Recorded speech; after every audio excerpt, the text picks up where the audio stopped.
But more importantly, the person that's been cheated upon has quite a bit of work to do, because unless you are able to genuinely forgive your partner for cheating, you could end up with a purgatory rather than a marriage. Because I've seen cases where they've stayed together, but the wife who was cheated upon is so lacking in trust, and she always has to see what he's doing. She doesn't want him to do anything that she's not there to see, and it's almost like he's living in a prison, and that's not good. You've got to be able to let go and trust again, and it can be done. I have actually come across marriages that have got better after infidelity.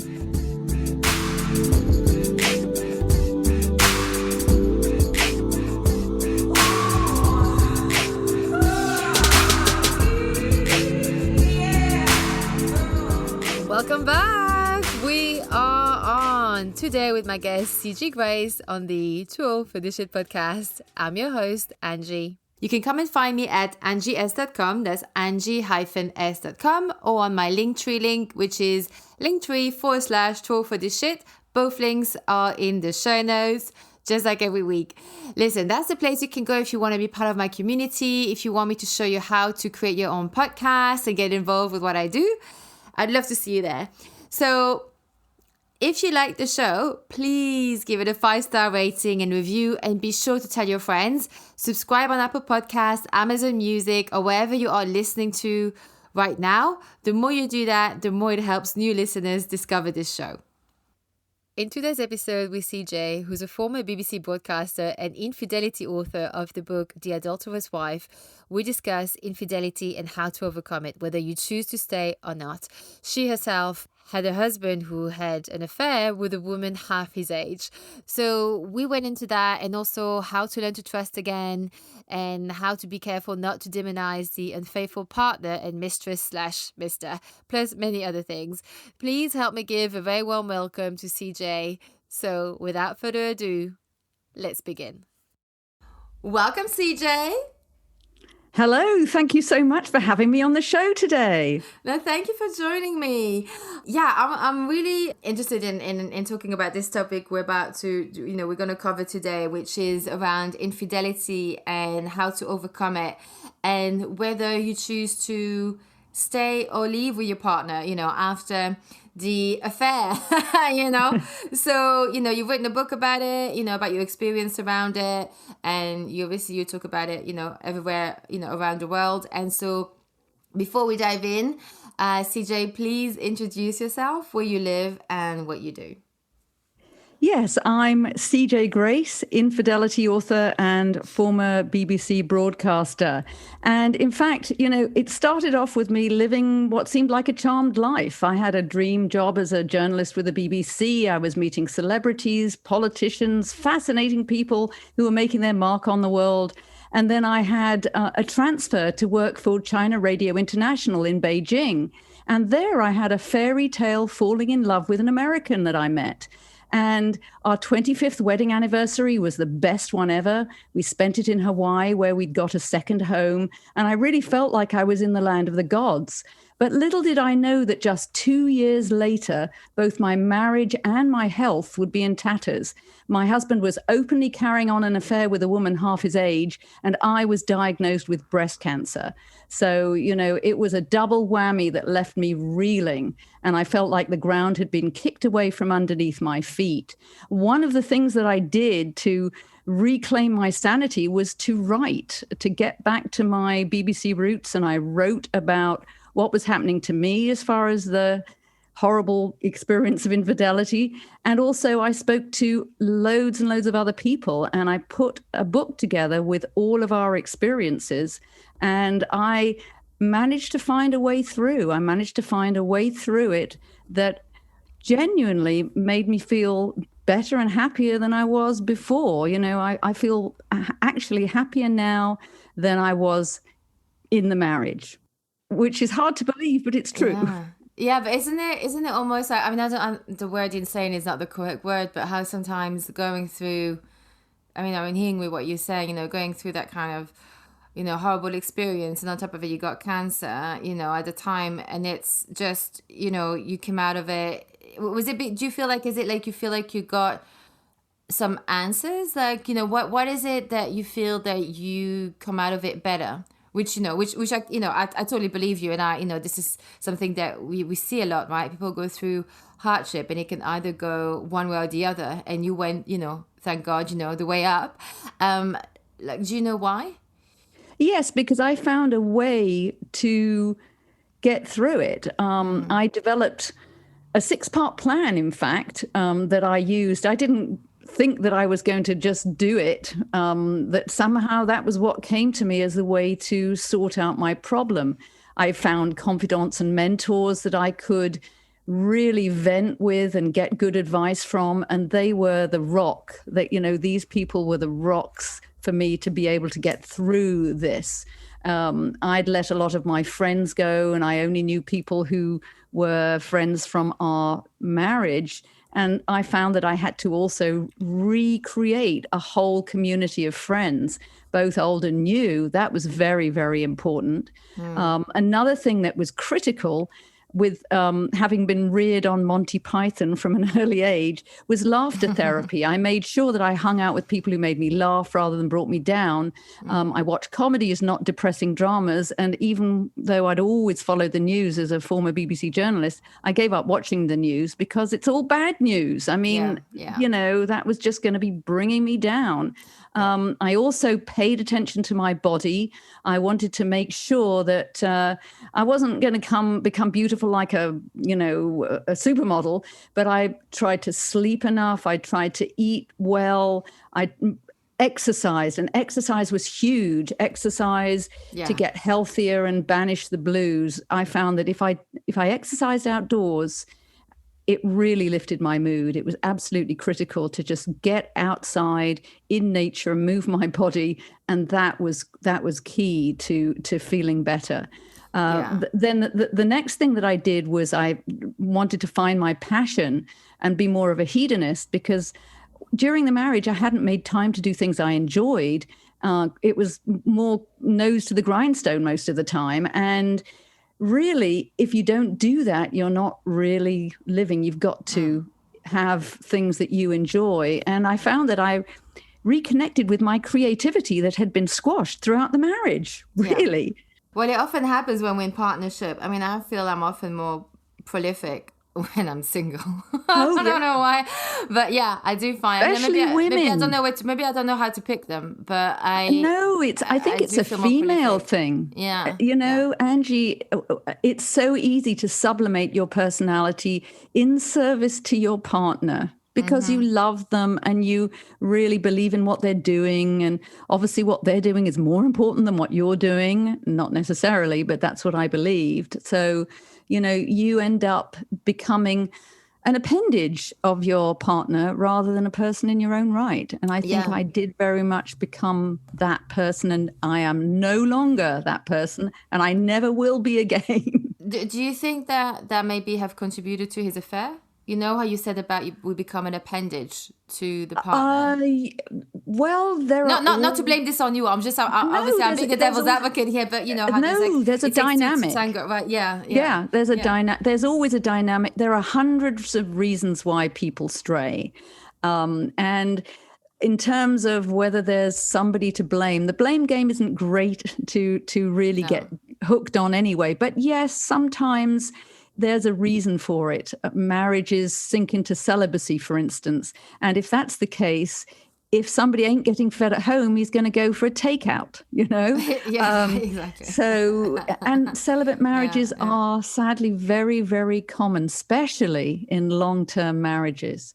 And that's also a key part of the equation. The relationships are not easy. I mean, it's like, I'm out here, I want to say as well, like I've written down a few things I want to ask you before we move on too far down the line, based on some of the things that you said, I want to sort of like ask you about. But just as a bracket, I'm out there dating, and because I'm feeling in the mood again. Spring has just happened, so I feel a bit, and now in the summer, so I feel a bit more open to it again. But it was weird. Like last night, I came home from a date. I went out, for a walk in the park. In the park, it's really sunny. Went to the restaurant. It was nice. But then I was just like, I go home and I'm like, oh gosh, I was seeing this couple in front of me. They were walking their dogs, and I was just thinking, oh, they look so bored. And I was just, I was like, I don't want to like. So sometimes just like I kind of go, yeah, I'm not sure. I mean, sometimes I'm really excited and optimistic, and I want to have a partner, but I don't want to be in a suffocation kind of mode. So I mean, I think relationships they're not easy. I mean, you have to work at it. And I think some marriages, they work at it and they still have, a bit of va-va-voom and like juice in them, and they still have sex. But it takes, like you said, it takes two people to want to make the effort and know how to even make that effort to keep it interesting and be two separate people who have full lives while they, sharing an emotional life together, and build a life together. It's quite complex, isn't it? Yeah. And the longer you're together and the more you're having to deal with raising the children, dealing with taxes, all of those are passion killers, really. Yeah. I mean, I think children are probably the biggest contraceptive out there.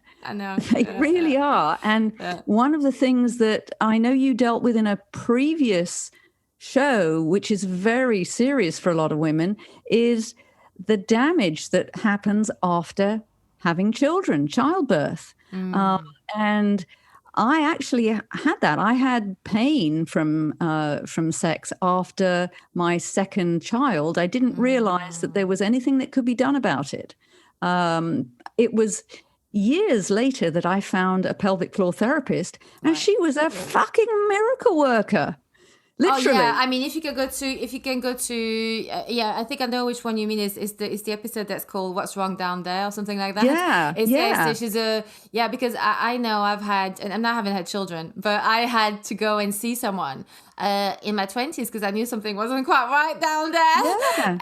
I'm so glad I did, and it took me on the whole journey of trying different things. And honestly, I'm so glad I've done it because you just don't know. It kind of almost, we just sort of accept it, but I'm not like that. I'm like, something's not quite right, let's go and see who can help me. And I'm glad I did. So it's interesting. It happened after you had children. Because and I heard that in France they actually prescribe pelvic floor therapy to women after they've had children, after childbirth. Which is a really good idea because it stops the scarring and it gets you back to the way you were before. At least that's the hope. Yeah. And as I said, I didn't realize that there was anything that could be done. And there is always something that can be done. And there are some really great therapists out there if you are able to locate them. It was amazing. And it certainly made the sex life I had with my husband after I sorted that problem out, it was absolutely great. And that was what was really even worse, finding out about his affair, because it happened when we actually had a pretty good period in terms of how our sex life was. It was pretty good. It's not the first time I hear that, to be quite honest. It's weird. It's like it's almost sometimes like it sounds like when people have affairs, the sex life improves because there's that bit. I don't know what it is, but there's something going on there. Can I just ask you, because obviously, sort of like a quick yes or no, like, are you still with your the husband that had the affair? No. Well, I mean, it was funny because if he had been willing to give up the other woman, the final lady that I found out about, because he had been having affairs throughout the relationship that I didn't know about throughout. Oh my God, To be quite honest, and this is a controversial view, I was very glad that I never knew about his affairs when the children were younger. Oh, I bet. Yeah. If I would have had to have gone through that and had to think about, well, do I want to leave? What about the children? They're going to grow up in a split home. I'm really glad that I didn't have to deal with it in retrospect. And a lot of women would disagree with me, but I was glad that I did not know, because by the time I found out about the final lady that he wasn't willing to give up, the children were grown and out of the house, so it wasn't such a big deal. And if he had been willing to give up this lady who was half his age, I would have stayed with him, and it would have been a big mistake. So actually, I'm grateful to both him and the mistress for what they did, because I'm so much happier than I was before. Yeah, you know, I mean, it's just also so cliche, isn't it? That he goes for someone half his age. It's just like it's that disappointing detail almost. It's like really, it's just so annoying. It's just so cliche that it's just kind of you're just a dude, you know what I mean? And you know, the thing is that when I first heard about it, it certainly makes you feel incredibly old and unattractive, that's for sure. And my ex was one of these people from whom compliments were as rare as palm trees in the Arctic, you know.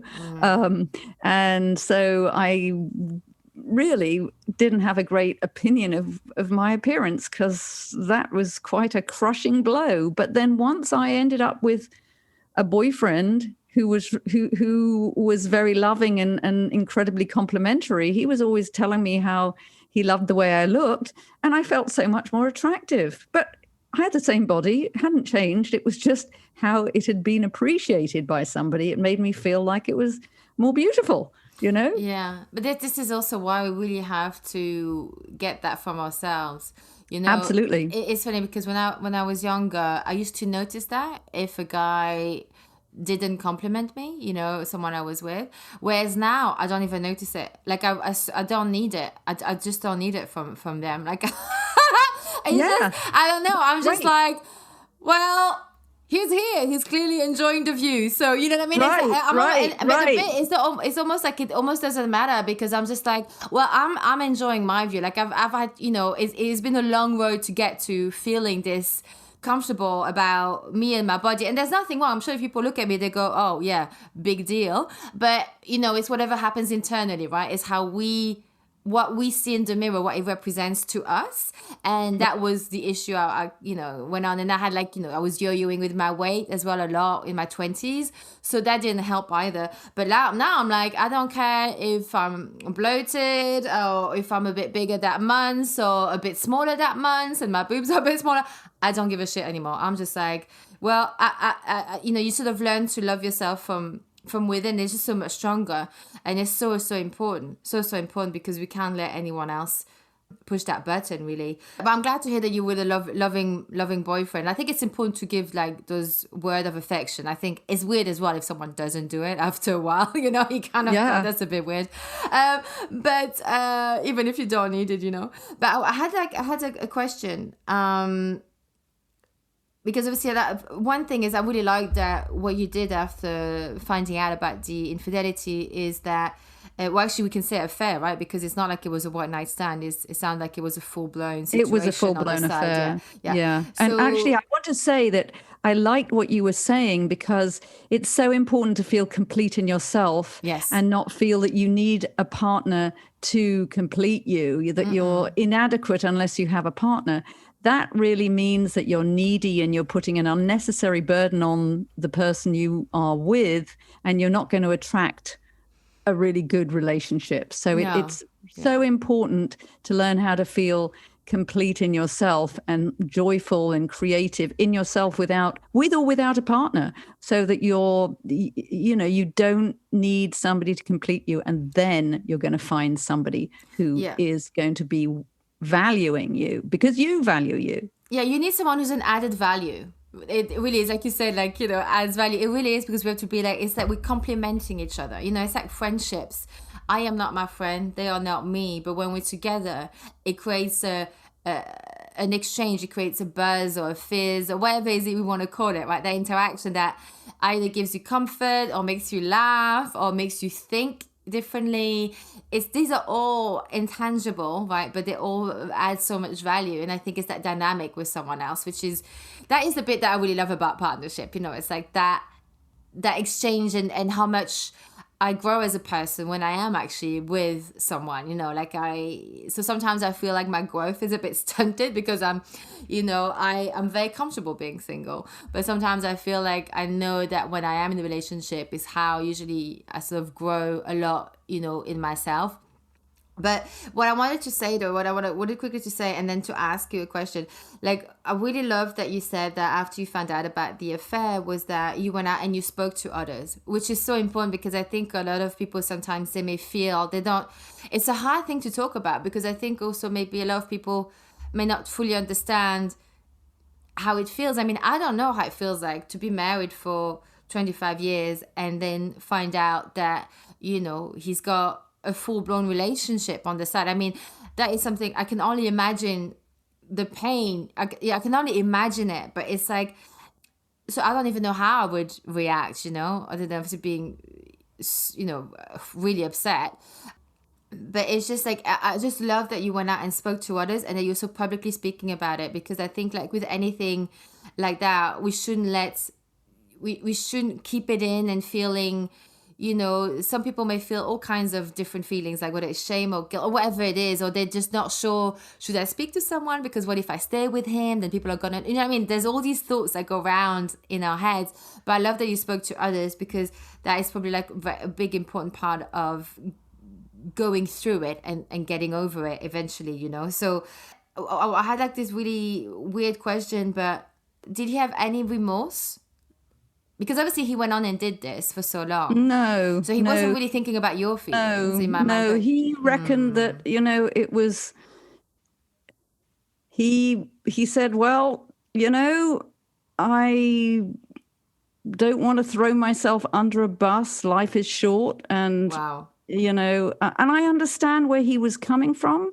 That was what he wanted. And it was in some ways as much a symptom as a cause of the breakup of our marriage, because I think that if he was needing to be with somebody else, I clearly wasn't enough for him, and he would have been quite happy if I would have stayed and put up with his infidelity, with him having this woman. It was quite weird that once I found out, he actually offered me a part-time wife position. I could be with him half the time, or maybe even more than half the time, and he could be with her a few days. Look, I don't want to say mean things about someone you shared your life with, because obviously 25 years, it's a long time. But yeah. I gotta say, CJ, he does sound a little bit full of himself. I think. Well, I think like I am. It does sound. It's just his approach is a little bit like. It's almost like women are lucky to be around him, and I think him cheating on you isn't so much to do about you. Like, you said like you weren't enough, and again, I'm not a therapist, so I'm not qualified to say any of those things I'm about to say, but this is just my opinion here. But I feel like however he treated you, it sounds like he's a serial cheater. So I'm pretty sure whoever he's with now. Whoever he's with now, that's his way, because like he said, he was willing to offer you a part-time job very kindly, right? Really lovely. Well, I would do the taxes and he could, I would do the taxes and she would provide the passion. So listen, he better be, if he said that to me, I'll say, you better be paying a lot of money for me to even consider being around you. You know what I mean? It's like, but it's just that I think it sounds like, like you said, life is short. So it was all about him. He didn't consider your life and your time by the sounds of it. But I feel like the reason why I was asking about the remorse thing is because... No remorse. Right. See, that to me, that's the key thing here. Because now tell me where, I don't know, maybe tell me if I'm completely wrong or where you stand on this. But it's weird enough because when you contacted me, it was kind of like it came at the right time, because this is another date I went on. First date I went on, great date, great, liked him. Then went on a second date, and then he started saying things, and the reason why I was like, no, was his attitude on things. So basically what he'd explained is that he had been married for 16 years on the first, and he'd been divorced for 8. Right? So he'd given me the timeline. And what he'd said was, I didn't ask him any questions, by the way, around it. He just sort of volunteered all this information. which, by the way, as a bracket, that's what I do on dates. You just let them talk, because they will reveal themselves, man. You know what I mean? Yes. You just gotta let them talk. Yeah. So what he said, he'd been married for 16 years, and the reason it ended was that he couldn't touch her anymore. He said that she didn't want him anymore, and that's why he said that he couldn't touch her. It wasn't because he didn't want her. He said she wouldn't let him, I guess. And in my mind, when he first said that, I was just like, that was on the first date. I was like, well, that's a bit weird, because I know from experience, I don't know about you, CJ, but when I'm turned off by someone I'm seeing, it's because of their behavior. It's because there's something going on. It doesn't mean it's their fault necessarily, right? But it's that there's an interaction going on. There's a break in communication. There is something that's happening. It's not because all of a sudden you change taste in what you find attractive. So right, because what you were hearing was half a story. 100%. But half a story. Exactly, half a story. So he'd given me that info on the first date. And on the second date, now I can say this freely because he doesn't listen to this. He doesn't know the name of my podcast. So then on the second date, what transpired was that he sort of I think he was trying to make himself sound good, but it backfired on him. So he sort of randomly said that, at work he'd slept with this married woman a couple of times. She stayed over at his flat, they had sex, and but then she wanted kids, and so he was like, whoa, and I was like, what, with you? After you have sex with someone twice, you don't necessarily want to have their offspring, I didn't say that to him, but I just went, he was like, yeah. I was like, oh, okay. But then, he was saying, as a bachelor, and I'm like, I'm not, that's, and I was like, okay, it was weird that he tells me, but, I'm not necessarily judging him on that, that's what happens, around town. But then he said that he'd had an affair with a married woman for 10 years, and they broke up a couple of years back. So basically what it meant was, when I calculated, was that he'd had an affair 4 years before the final divorce. So let's say probably, divorce takes about 2 years in the UK, roughly, I don't know. But basically he'd had an affair at the end of his marriage. And I did actually push back. I was like, oh, wait. I asked him, so was that the person, you were with her when you were married? He was like, oh, yeah. So he'd had a full-blown affair while he was married with another married woman. So there was two things that transpired to me. Was that, one, he didn't seem to, I couldn't hear from him that he was like, yeah, I obviously did something, it's not correct, it was bad. Or he didn't seem to feel bad, or he didn't seem to also realize that he kind of been used by this married woman who never divorced her husband, by the way. And he said, he was like, I don't even know why I did that. That to me was like a massive red flag. On top of everything else, there was so many red flags I could make a scarf. Do you know what I mean? It was one of those. And it was like, wait. So, one, he doesn't know why he had a 10-year affair with a married woman. Two, I don't hear him say, that, he obviously deceived his ex-wife. And I'm not saying, I don't know what her story is. She may have had an affair too, but he saw my reaction and he was like, he realized he'd said too much. And he said, oh, what are you thinking? And I said, well, all I said to him was, well, I feel like you're still in the process. I feel like you're still processing this. He was like, what do you mean? I said, well, you said like you're not sure why you were had a 10-year relationship with this married woman, and you said, he'd also said like he hadn't really processed his divorce, and it sounded so messy, right? And I was like, I said to him, look, for me, I don't want to get involved in this. I'm going to get, caught up in the mix, and I can't do this. And he was like, okay. And it was a bit, it sucked, because, you meet someone, you kind of like their company. But all of a sudden, he became this unattractive person. Like I was like so turned off. And the next day, he sent me this huge text, and he was like, oh, it was just so emotional, and like on his side. And I met up with him for a coffee. I shouldn't have done that. That was my mistake. But do you know what he said to me? Because I said to him, why are we meeting up? And he was like, well, he just wanted to see me, blah, blah, blah. And I said, was there anything you wanted to clarify or something about last night? And he was like, no. And I was like, okay, well, just so you know, like my position hasn't changed. I'm not, this is not something I want to pursue. And he was like, well, I feel like you're judging me. And do you know what? I thought? I was just like, I thought in my mind, I was like, does he want a medal? Because to be fair on him, yes, I was judging him, actually, I was. But what really to me was, I mean, I'm not judging on people's mistakes. We all make mistakes. But to me, what I was really turned off by was that there was no remorse, no regrets, and he hadn't learned from it. Because I said to him, what have you learned from this experience? I don't know. I don't know. And I'm like, I can't. Do you know what I mean? It's like this. And he said that my reaction was very strange. And I was like, well, you were honest. I'm honest back. I respect your honesty. And he said he felt judged. And I was like, well, I didn't want him to feel judged. I was like, I'm not judging you. I'm just saying I just don't like how you haven't processed it. I don't feel like you've processed it. But that's to say, like, to me, that's the bit that I find there's a difference between people, right? Some people are a little bit, I wouldn't say he's a narcissist because I don't know him enough. But he was a bit Aspergerish. His personality was a little bit Aspergerish. And I don't think he would not filter sometimes what he said and not realize that what he was saying people could get offended by. And that was because just the only time he realized he went too far, he said, was because of my reaction. Yeah. And I think what was the really off-putting thing was that he was so self-absorbed. Like, he didn't realize that maybe people, I said to him as well, maybe people react the way they do because it's self-preservation. Maybe I have to also be careful for me. You know, you don't know nothing about me.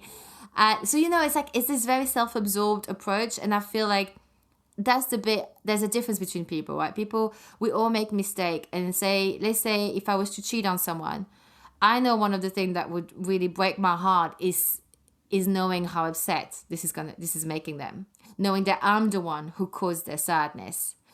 And when someone doesn't have that in them, it's that coldness, that self-absorption, that very self-centered kind of attitude, like the world revolves around them.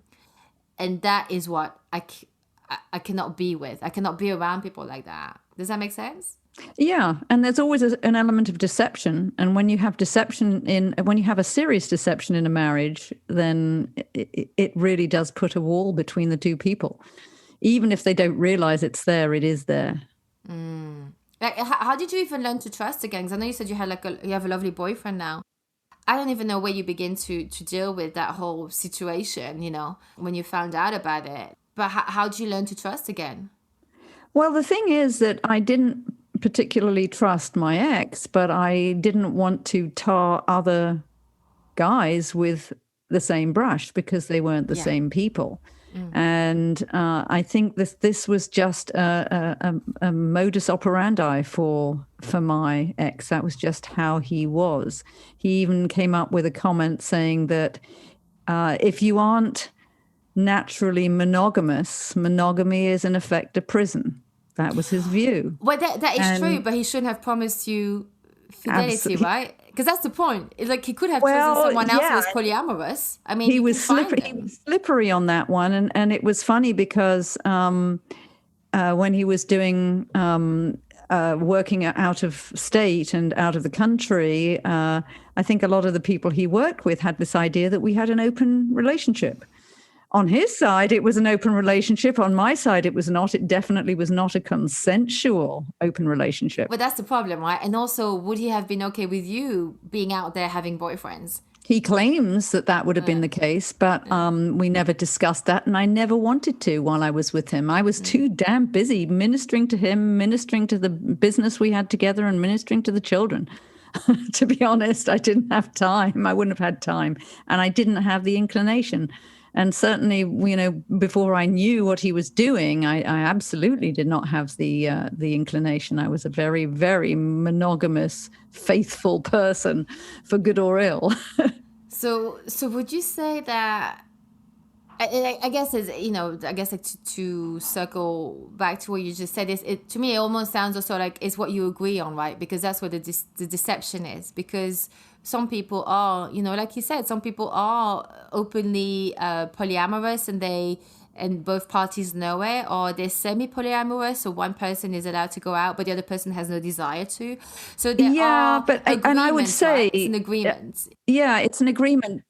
But in many cases, even when you have so-called consensual open relationships, I think often one partner is less into it than the other, and they're 100%. just doing it in order to hang on to the other person. Oh, That's absolutely. the only way they can have the relationship with them, and they would much rather have them to themselves. But if they have to share them with others, then, they put up with that.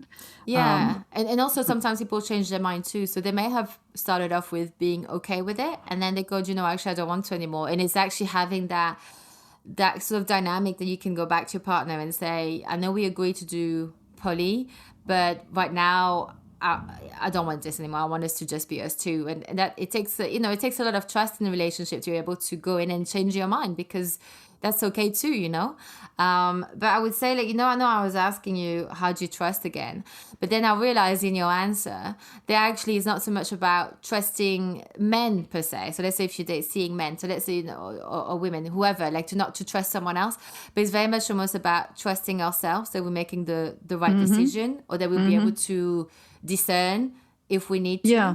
And I think that's the hardest bit when we evolve, right? It's for me, sometimes I'm also can I trust this feeling when I'm meeting this person that they're actually good for me? Or am I just attracted to the toxic dynamic that I used to be into without realizing before? It's is once you learn something, is trusting ourselves.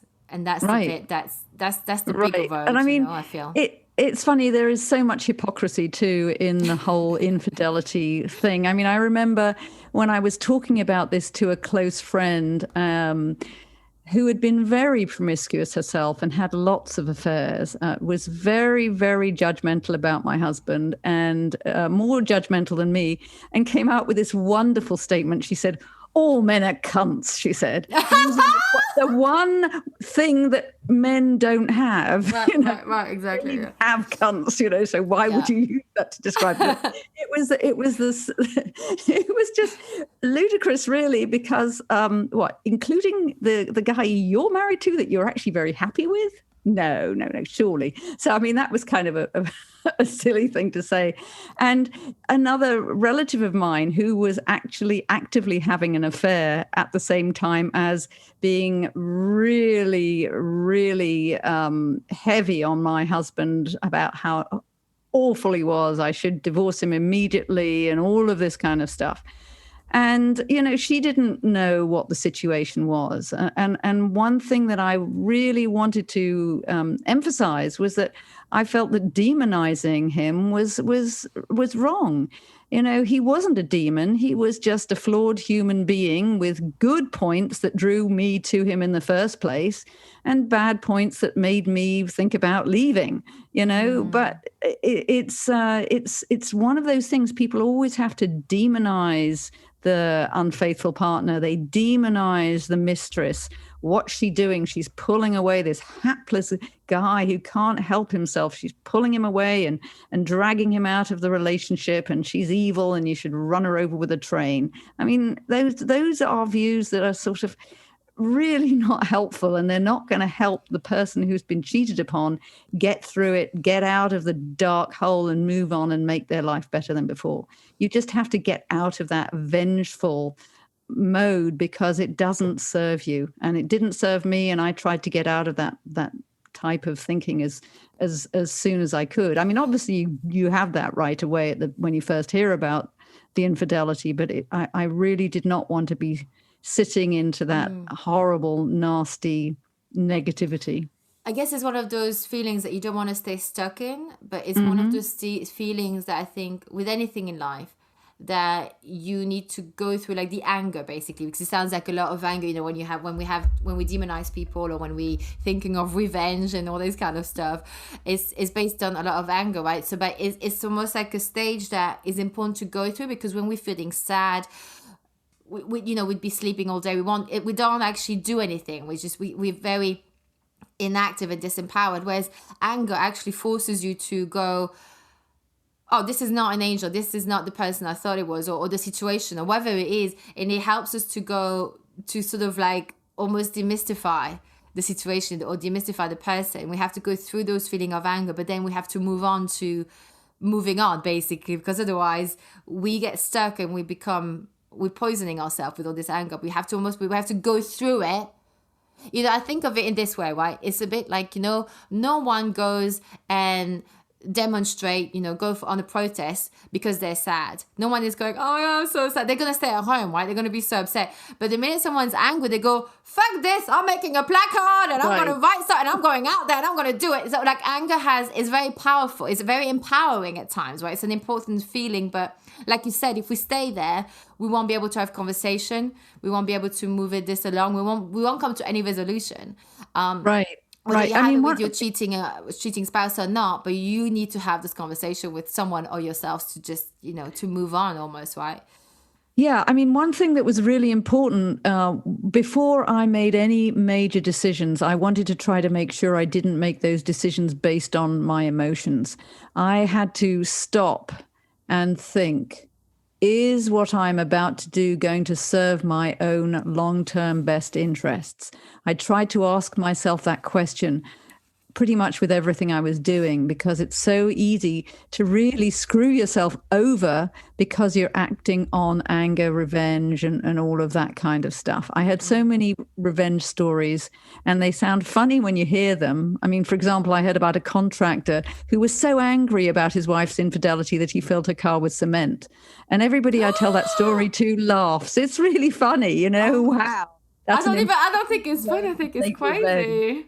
Yeah, wow. I mean, because that's I tell you why I don't think it's funny. It's because that person put in a lot of thought and work. Because not only did you have to prepare the cement, get the cement to the car, fill it up without anyone seeing him and calling the police before he could get stopped.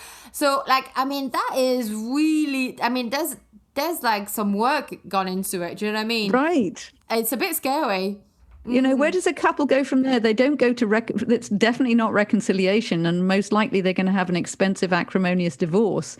And it's going to be very hard for a guy like that to ask his wife for any, say, online passwords he can't find, such as for banking or his music collection, or to negotiate over the custody of the kids. Well, I don't know. If I was the wife, I'd be like, well, he needs to buy me a new car now. I mean, if you put cement in someone's car, anyone else's car, you'd have to get them a new car.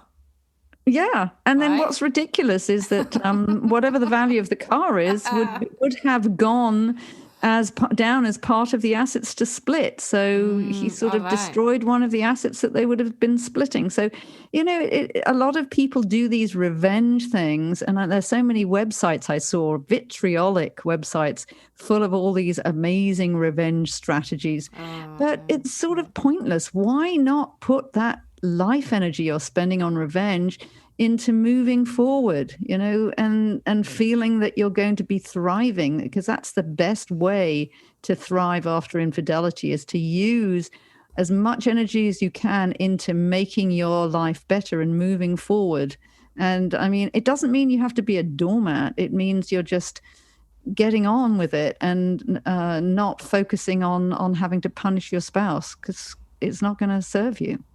Yeah, I mean, I can understand people feeling that way, but I think there's a big jump from thinking it to doing it, and it like you said, it doesn't actually serve us. But it must be hard though, because it serves the divorce lawyers. They make a bloody fortune, especially in America. Yeah, I mean, it's a really depressing job though. I mean, how can you even believe in love after you do, as a divorce lawyer? This must be hard. But it's I think it's it's the deception, isn't it? It's not even so much the act. It's someone has lied to you day in, day out, and looked you in the eyes. I think to me that's the worst bit. Is you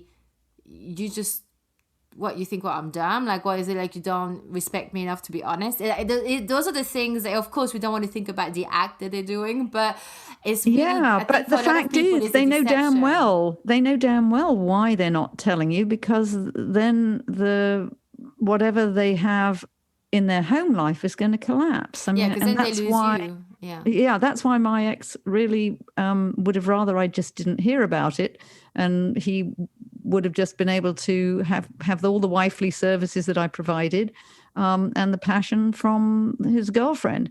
And that's why when I found out, he was offering me that part-time wife position, not because he really wanted to have me in his life, because I don't really think he did particularly, but just because of all the services I provided and the life we had together and all of that in terms of the lifestyle and all of this. And that's why I think a lot of women end up staying with unfaithful men.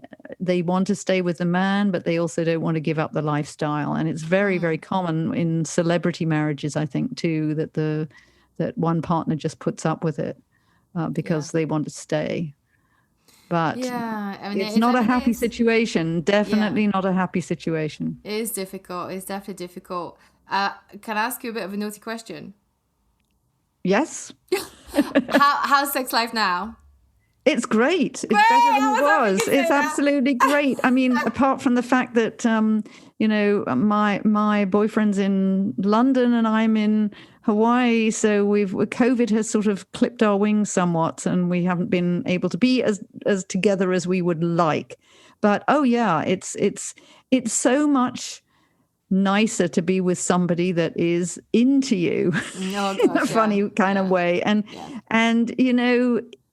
when you get stuck in a long-term marriage, it's very, very hard for that sex to stay fresh. And it's very, very hard not to end up being in bed together and talking about really passion-killing topics, as I said, like doing the taxes, repairs on the house, trouble with the kids, all of that kind of shit does not help you feel randy. It really doesn't. Yeah, it's a lot. But can I just ask you, because obviously now you've written a book and you're on, I mean you've spoken on the BBC and you name it, around infidelity. You've been everywhere, spoken everywhere, and so I wanted to ask you this one question: what is like the main thing that you've learned from all of this, from this whole experience of infidelity and writing about it and talking to people about it? Is there anything that you've that comes out more than anything else? Yeah, I have learned that the most important thing is to work at feeling complete in myself and not feeling that I need to have somebody else to complete me. I've mentioned that earlier, but that is really the most important thing because it is so easy to lose yourself. And I will not be willing to give up my personality to serve another guy. I just won't. And I think that it would mean that the relationship would not be good because I wouldn't be myself. I would just be, as I said earlier, I would just be an appendage. And so I learned that is really important, that I have to preserve my personality. I have to be able to be a creative human being. And that's what makes me feel happy. That's what makes me feel joyful. That's what makes me want to get up in the morning. And I think that everybody needs to find that. They need to find themselves. The marriage collapsed and I found myself. It sounds like a cliche, but that really is what happened. Yeah, well, I can understand because obviously, you're married 25 years, you were a different person 25 years. When we meet the partner, right, we're different. Especially if you've been in someone for that long. So you are really rediscovering yourself. So I guess maybe, if we are in my mind, I'm thinking an amazing relationship would be a relationship where I actually evolve and grow and I keep learning about myself and the other person. But sometimes we get stunted in relationships too. Like, I know I say, like, I feel like my growth has been stunted by being single. But at the same time, I think it can happen too, maybe in marriages. We get used to stay in the role that we play and we do the same dance every day. But some other partners will they will want you to thrive. They will want you to be happy. They will want you to feel beautiful. They will want you to, because they get nourished by seeing you happy. And I think that's definitely a quality that I think all of us need to be looking for. I mean, I can't tell people what to do, but I think that to me, that's something I'll definitely look at, is like, how much does he act, how, is that person, what are their intentions and what is their heart, really, what's in their heart is so important, that they want the best for you. That's, it just makes such a difference, I think. Yeah, and one of the things that I always like is when I can laugh with somebody. If you can Oh my have a God, good yeah. laugh, Yeah, yeah. because you can't take things too seriously, and life is sort of, you've got to laugh or you cry, basically. Yeah, oh, 100%. If you can't 100%. laugh with somebody, maybe they're not the right person for you. Oh And yeah, I stopped absolutely. laughing with my ex. There was an amazing comment he made, which was, he said, he was talking about his girlfriend. He said, she's so much more inherently joyful than you. And the fact was, he was absolutely right, because the relationship had squeezed all the joy out of me. Yeah. And when I went back to England after we were separated and saw my friends, they said, oh my God, it's like we have the old CJ back. Because that's just what happened. I had a sense of humor with him at the beginning, but after a while it just dripped away.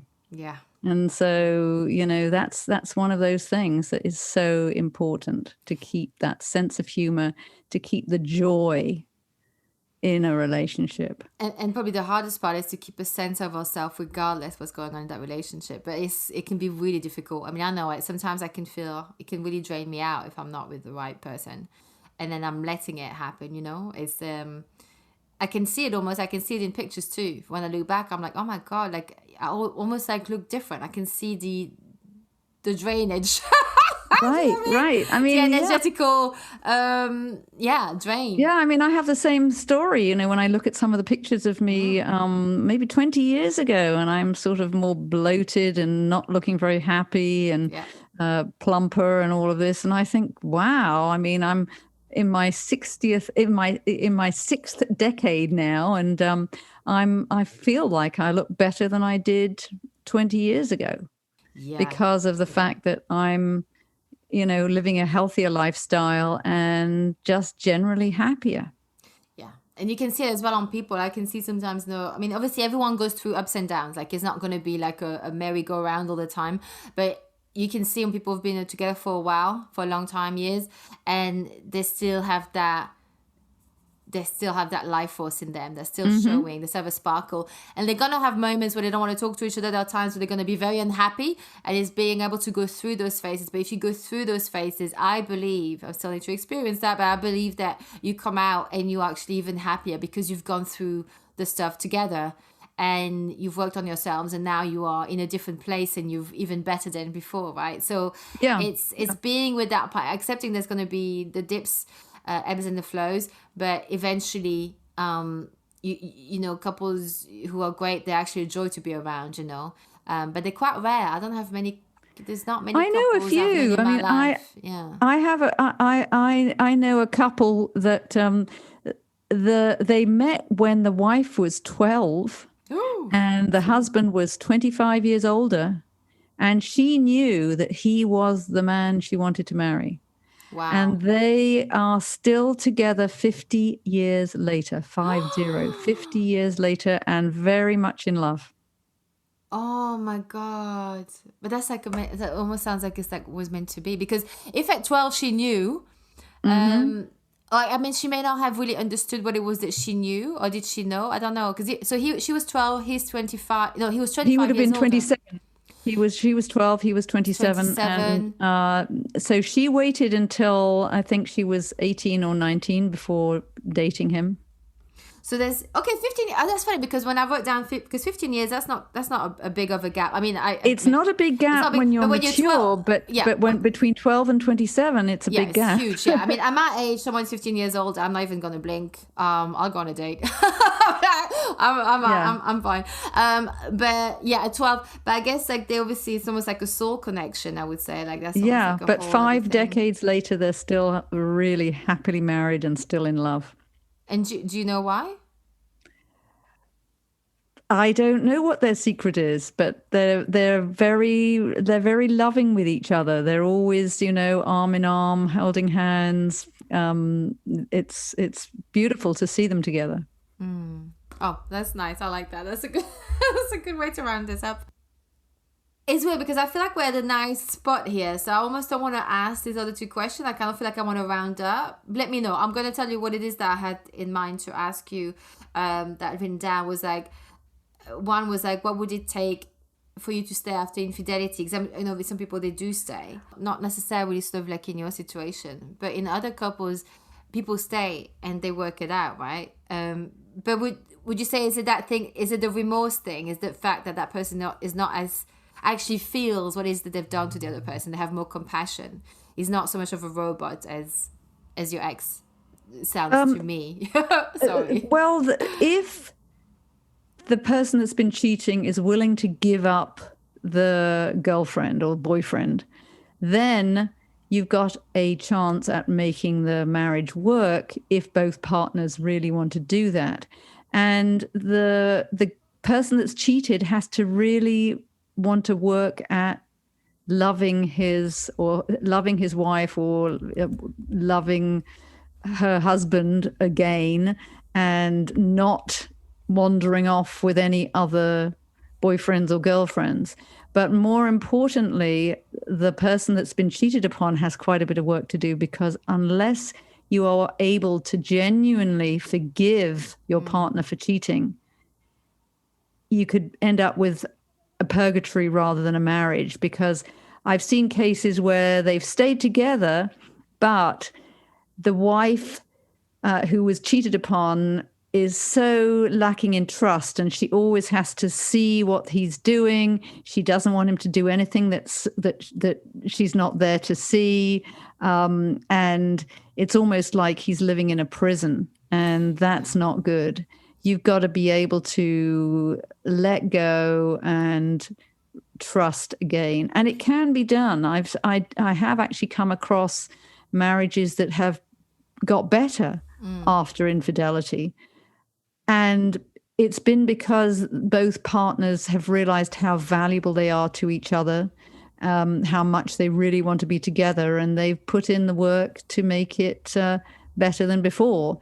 And they've even recharged their sex lives, which you can do, and all kinds of things like that, so that they're happier than they were before. But it does take work. It does take work. And I think it's also like, the person who cheated, and if they're remorseful and the couple is both willing to see where they, their part in it, or the whatever it was, the misunderstandings and so on, is that like you said, like if it's a purgatory, then that person who cheated is now going to have a fear that the other person is going to do them one over, because now they almost have permission without having permission. If that makes sense. Yeah. It's that fear of that revenge, right? But in a way, but it's funny. I've also but then you go down to a down spiral, right? And it's like, then you may as well just break up almost. That's right. But I can think of one example of a couple that I know where the woman was unfaithful very early on in the marriage,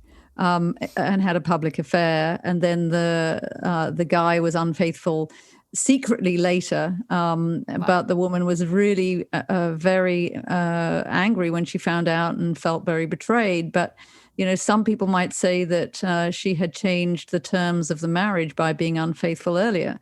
So it's a very gray area, but once one partner is unfaithful, yes, sometimes that can change the dynamic, and then the other partner starts being unfaithful. And then I think in some ways you even if the marriage stays together, you're not going to have a very close relationship. But I think also with that, with the example you just said, so she was unfaithful early on, and then he secretly later on was unfaithful. I think when she finds out, I'm trying to put myself in her shoes, as much as what she did was wrong, obviously, and so on. But the thing is like, I think when someone cheats because the other person cheated, what happens is that it feels like revenge, and it adds a whole other layer of destruction, if that makes sense. Right, but sometimes people cheat because the other partner gets very involved in something else. Sometimes it's work, sometimes but it's what I mean is that there are mistakes, right? We make mistakes. So let's say someone cheats and they go, and But when someone cheats on you, because it's also revenge, it's a different thing. It's to me, it's a bit the equivalent of, so let's say I'm driving down the road and I by mistake hit someone, right? Crosses over, right? It's a mistake. It's 100% a mistake, right? It's awful. But the person, let's say they survived, they broke a leg, my car broke their leg. My insurance covers, I'm apologizing, and so on and so forth. But then 2 years down, that person comes and finds me and runs me over on purpose. Not the same. Does that make sense? I know it's not a great analogy, but it's the sense of like on purpose doing the same because you did it and now you're going to feel my pain. It's a very different layer.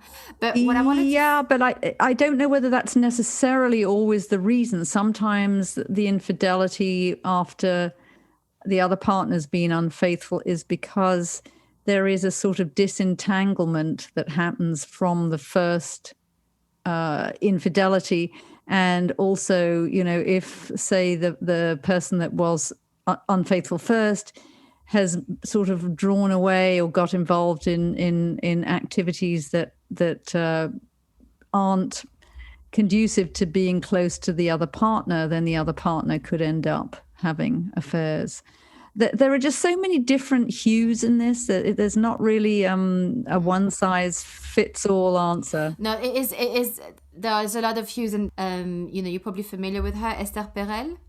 Yes. Right. Yes. So she does. So she's a therapist, and she's a therapist. She specializes in infidelity. And when you listen to the couples in the podcast, just like therapy being recorded, is really eye-opening. And, the way she talks about it too, on her TED Talks and stuff. And I think it does show, how complex it is and how there are, like you said, earlier, it can either make a marriage stronger or a partnership stronger, or it could actually just help it being the end. Maybe that's just what it needed for it to end, to be this catalyst. But there is so many reasons why people do it. And so I guess I'm just saying this because for those who listen, there are therapists out there who can actually help understand, because I don't think we need to go to any kind of run-of-the-mill therapist. Everyone has their own specialities nowadays. But if it is that you wanted to make your couple work, there is actually therapists who specialize in that, and they'll have the understanding from both parties. And so so I think this is really great that you write a book and you create all this awareness, because it's obviously something that's very complex, and it's a conversation that we may not often have. We definitely don't have that with just neighbors or down at the probably your neighbors would not want to admit if they were unfaithful. Listen, I wouldn't even want to know, because I'm like, oh no, I have to be, now I know. I don't want to know, like, it's because they're my neighbors. Yeah, and I mean, there are just so many temptations out there for people to be unfaithful, sadly, and it is drearily common. There's no doubt. Infidelity is definitely on the rise, especially amongst women, because generally, men are more unfaithful than women, according to the statistics I've seen, but women are starting to slowly catch up. I know quite a bit of women who are unfaithful. And as we have more longevity, then there's more time to do it. And because of ED drugs, guys can keep bonking till they kick the bucket, basically. I know, it's not fair. Yeah. So in the old days they used to stop after a while, but now we've got longevity, we have Viagra, and that I think also increases the amount of infidelity. And it's just, the grass is greener on the other side, and it's sort of new and unfamiliar and exciting. And that's one of the things that might happen. But what's interesting is when particularly a guy leaves his wife for the mistress, who's much younger, and then ends up marrying the mistress and finds that he's made a big mistake, because he's married somebody that he had great sex with, but he doesn't necessarily have the same kind of emotional and intellectual connection with the much younger woman than he maybe had with his wife. And I've heard quite a few cases of that happening, where there's a hell of a lot of regret, because The woman was great for an affair, but not necessarily for a second marriage. Well, that's it. Once the hormones are, have dissipated, the lust thing, which is a great, it's a great feeling. Yeah. Then you the see teenagery the person, lust. Yeah. You see the person. Yeah. And I think it's that wake up call. It's a bit like, on a different scale, but like we've all experienced this. We go on a date, like I had. The first date was great. Thought he was great. He's not a typically, I got attracted to to what I thought was his personality on the first date. I wasn't attracted to him like sort of physically per se, but then I got attracted to him, through the date because it was, we're having, it was a great date. But then on the second date, the minute I found out about that trait in him, all of a sudden he was like ugly to me. Nothing had changed, but I think it's so when people have this like lusty affairs, they get blinded by all the sex, right? It's on a whole bigger scale. And of course, all of a sudden, after a year or two, they're like, oh, that person's actually not that nice, or they're a bit boring, or they're quite mean, actually. Yeah. They're a bit mean. Because the sexual zing's gone and you realise, Christ, that guy's pretty It will blind you. It will blind you. Yeah. There's a great quote from the financier Sir James Goldsmith. He's deceased, but he was pretty promiscuous, and he said, "When a man marries his mistress, he leaves a vacancy." That's an interesting quote. So when a man marries his mistress, he leaves a vacancy. In other words, he's just going to have another mistress. I just don't understand the last bit. He leaves a vacancy. I thought that he marries the mistress, and the mistress becomes the wife, and then he finds himself another mistress. So it becomes a continual change. Like there's a vacancy open, is what. There's a vacancy open. If he marries his mistress, he's going to need another mistress. Right. Yeah. Well, if you leave love for sex, all of one day that sex is going to get boring because there's no love behind. So. Yep. I guess in very simple terms, I don't know, but yeah, that's I can see how that could happen. So CJ, just before we round up today's episode, I just wanted to check, because I know you said you had a 6-part plan, and we sort of like, you started to go into it. Did you mention all of the parts in that 6-part plan on how to deal with infidelity? Well, the last one I didn't mention yet, and that is actually the hardest one, the one that I had the most difficulty doing, but I think it's probably the most important. And that's the fact that the past is gone. You can keep churning in your head what you did and how it could be better, and we wish you did things a different way, but the past is gone. And then you can worry about the future, about, oh, well, how's it going to be? Will I ever be with another guy? And what am I going to do? And all of this. But the future doesn't exist. All you have is the now. And so I put a lot of time and effort into working at living in the present and becoming more mindful and fully engaged in what I was doing right now. And people, even if they're not dealing with infidelity, so many people aren't living in the present. They're still, churning the past and worrying about the future. And it's so important to try to do that, because if you're not living in the present, you're not really living, you're just existing. So I would say that's a really good thing to practice, techniques to help live in the present. And that 6-part plan, that's a plan for after you found out about the affair, correct? I used it to get through both infidelity and breast cancer. And that was really what got me through and got me out of that horrible, deep, dark hole into basically learning how to feel more complete in myself. So can we just really briefly, can you just name the 6 points without explaining them? So obviously you explained the 5 one at the start, and now you just went into the 6 one, but just as a recap, just say what the 6 part is. Yes. Number 1, find confidants and mentors with your best interests at heart. And they could be friends or paid counselors. Number 2, cultivate existing and new connections who are friends of your own rather than people you know through your spouse. And try to have friends of both sexes, because you get different views from either sex.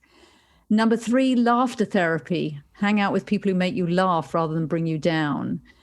Number 4, love your body and become beautiful. And by that, I mean, look after yourself, sleep enough, eat well, exercise, especially outdoor exercise, to get healthier and banish the blues.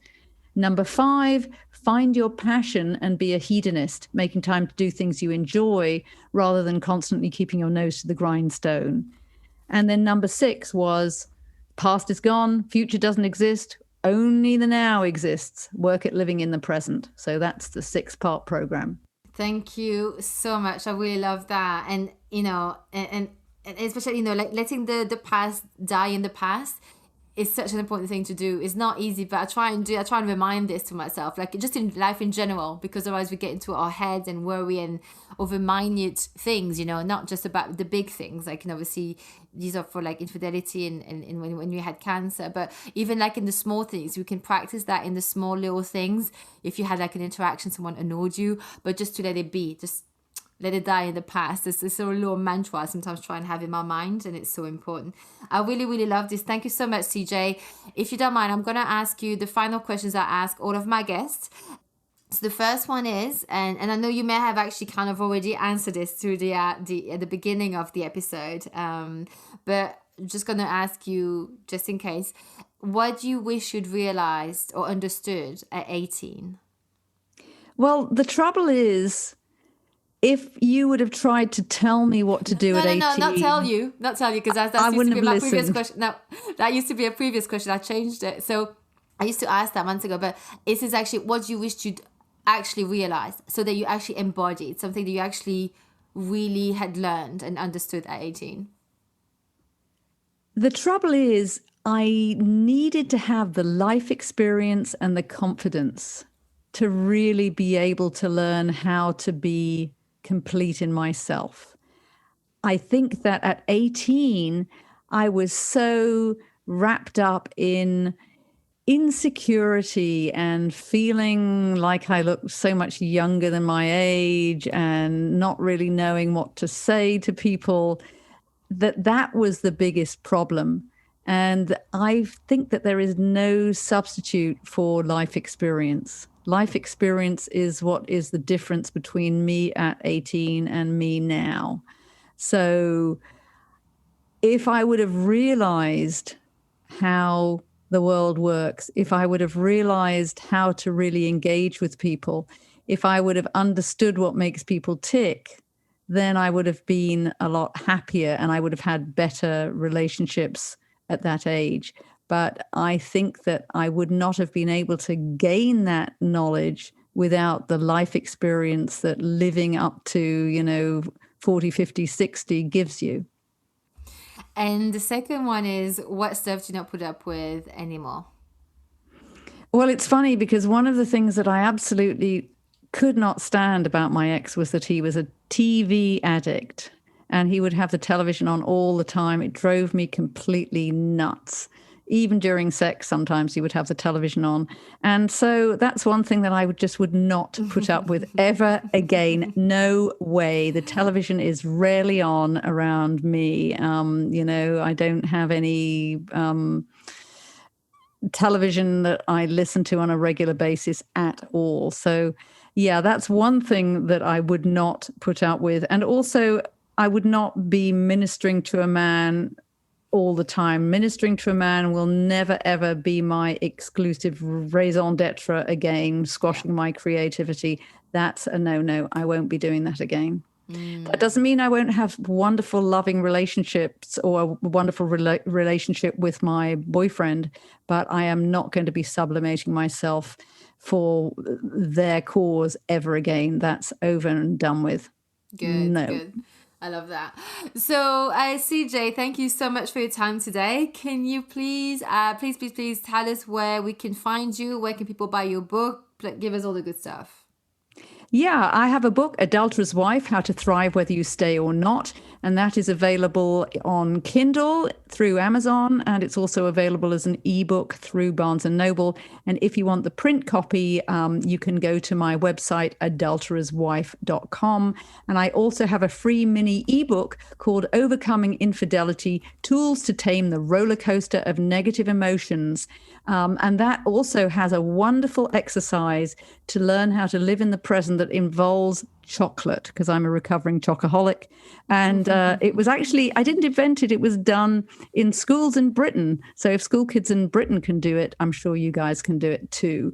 And that is also available through my website, adultererswife.com. But I have to say, Angie, it is a terrible name for a website. Nobody can spell adultererswife.com. And there is one that's spelt similar to that is actually a porn site. So what I've done, because adultererswife.com. So if you just go to cjauthor.com, that will go straight to the page on my website where you can pick up that ebook, Overcoming Infidelity, Tools to Tame the Roller Coaster of Negative Emotions.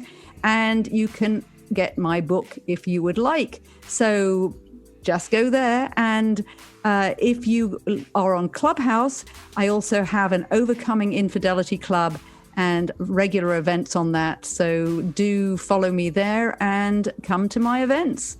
So that's it. And just go to cjauthor.com and you'll find me. Thank you so much, CJ. Thank you so much for having the conversation today with me. We really enjoyed it. I really appreciate your time on here today. Thank you so much. Thank you. It's been a real pleasure. And that's our episode. I hope you enjoyed it. Please don't forget to rate, review, share it, subscribe it on iTunes, follow it on Spotify or whichever platform you listen from. However you show love is how you can support this show. Drop me your questions or suggestions for future episodes via the website at angie-s.com or come and find me on Instagram at Tool for Dish It Podcast. See you next week, and until then, using health inappropriately.